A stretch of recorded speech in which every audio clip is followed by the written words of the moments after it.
Bonjour, vous écoutez l'épisode 14 de Bonheur et Coccinelle, le podcast qui vous aide à choisir votre vie et à déployer vos ailes. Je suis Sandra Morel-Bordenave, sophrologue et formatrice en entreprise. Et je souhaite partager ici, avec vous, mes découvertes, mes outils, mes trucs et astuces pour vous aider à reprendre la responsabilité de votre vie.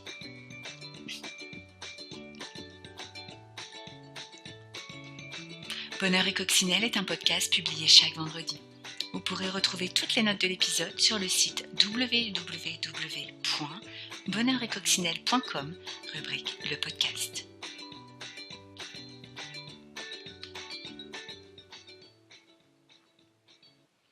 Et je vous propose de poursuivre notre exploration de la vie d'une personne hypersensible. À l'issue du précédent épisode, j'ai reçu pas mal de questions et de remarques.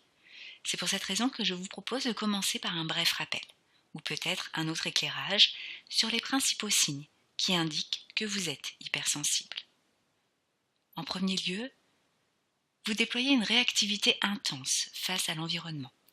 Pour vous, les petits désagréments du monde extérieur peuvent vous mettre les nerfs à vif. Par exemple, trop de bruit peut vous agresser et vous donner envie de fuir pour trouver le silence. Vous êtes peut-être réactif à trop de lumière ou au contraire au manque de luminosité. Ou alors, c'est la foule qui vous met à mal. Vous avez l'impression que votre espace vital est envahi et vous sentez monter en vous un besoin primaire de vous protéger. Enfin, vous êtes très probablement sensible aux ambiances et aux énergies des lieux et des personnes. En deuxième lieu, vous êtes doté d'une grande sensibilité corporelle. Les informations nerveuses circulent très vite et donc, vous réagissez à tous les stimuli sans vraiment filtrer. Ainsi, vous sentez certainement votre corps et votre peau très réceptifs aux stimuli corporels de type caresse et massage. Vous pouvez être susceptible aux allergies et du fait de la réactivité de votre peau, vous pouvez avoir des difficultés à supporter certaines matières ou bien les étiquettes des vêtements. Troisièmement, votre vie émotionnelle est intense. Les personnes à grande sensibilité ont tendance à une très importante émotivité et à vivre leurs émotions de manière très intense.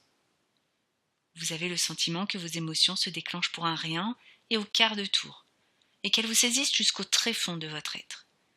Vous avez une empathie surdéveloppée, qui vous fait ressentir les émotions des autres, en particulier la souffrance, comme si c'était la vôtre. Quatrième critère qui peut vous aiguiller sur la possibilité que vous soyez hypersensible, c'est votre créativité. Il est probable que tout ce qui touche à la créativité soit votre monde. Vous avez certainement un fort sens esthétique, vous aimez les arts et goûtez intensément à la musique. Vous pouvez faire preuve d'une grande créativité intellectuelle, avec toujours plein d'idées surtout, et d'une capacité particulière à réfléchir en dehors des sentiers battus. Et enfin, vous êtes véritablement en quête de sens. Pour vous, la vie ne se réduit pas au travail, à la famille, à la construction d'une sécurité matérielle ou à une simple recherche de plaisir. Vous sentez que la vie est bien plus profonde et vaste, et vous passez beaucoup de temps à réfléchir à son sens. En conséquence, vous cherchez à vous intégrer de manière cohérente et positive au monde, et à y apporter votre contribution. Comme cette recherche prend la forme d'une véritable quête de vie, vous pouvez parfois vous sentir seul, en décalage, avec ceux qui ne partagent pas ce point de vue. Une fois ce tableau dressé, certains et certaines ont pu m'interpeller, en me faisant part de leur souffrance à coexister dans ce monde, où l'hypersensibilité n'est pas toujours véritablement bien accueillie. Avant même d'essayer de vous convaincre que l'hypersensibilité peut se révéler être une force, un talent, je voudrais aujourd'hui vous aider à mieux vivre, au quotidien, cette différence. Voici 5 conseils, si je puis dire. Tout d'abord, commencez par vous déculpabiliser. Prendre conscience de votre grande sensibilité est la première étape pour agir. Commencez donc par vous observer, avec bienveillance, vos émotions, vos réactions. Ensuite, cessez de penser que vous avez un problème L'hypersensibilité est peut-être quelque chose de fatigant parfois, mais d'un autre côté, c'est un énorme avantage, vous dotant par exemple d'un grand potentiel intuitif.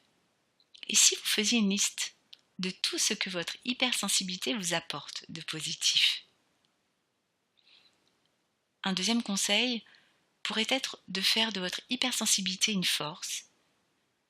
Puisque vous êtes doté de cette capacité inhabituelle, pourquoi ne pas l'utiliser de manière positive? Pour vous-même, vous pouvez par exemple utiliser votre empathie pour comprendre les autres, au point de pressentir leur personnalité, leurs attentes et leurs pensées. Et ainsi, nouer des relations plus profondes et sincères avec vos proches. De manière plus large, vous pouvez chercher comment mettre votre empathie et votre besoin de contribution au monde au service d'une cause, ou même d'un métier, pourquoi pas. Autre indication, vous protégez des lieux, personnes, circonstances qui vous touchent. Connaissant votre hypersensibilité, il est impératif de vous protéger. Le monde ne changera pas du jour au lendemain. C'est donc à vous de vous y adapter, en sélectionnant avec attention tout ce que vous faites, les endroits où vous allez, les gens que vous fréquentez.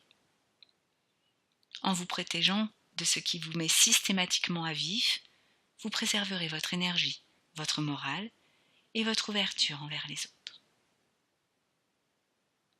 Avant-dernière proposition, et non des moindres, arrêtez d'absorber les émotions des autres, de faire l'éponge, si je puis me permettre.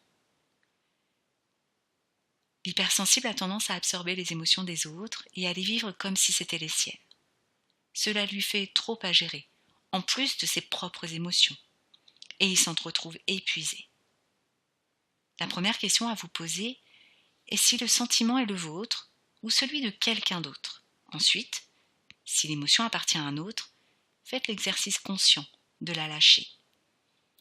Si l'émotion est très forte, prenez quelques instants pour vous concentrer sur votre respiration, la ralentir, afin de vous apaiser et vous recentrer.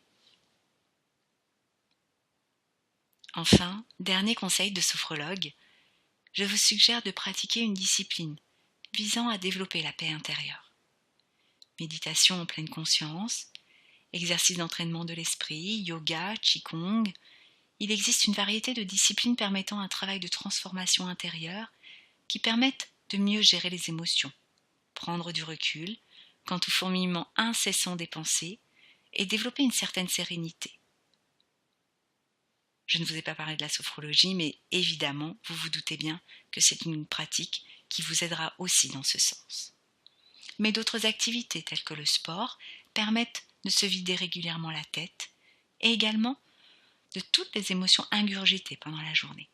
Finalement, cherchez l'activité, la pratique qui vous conviendra le mieux.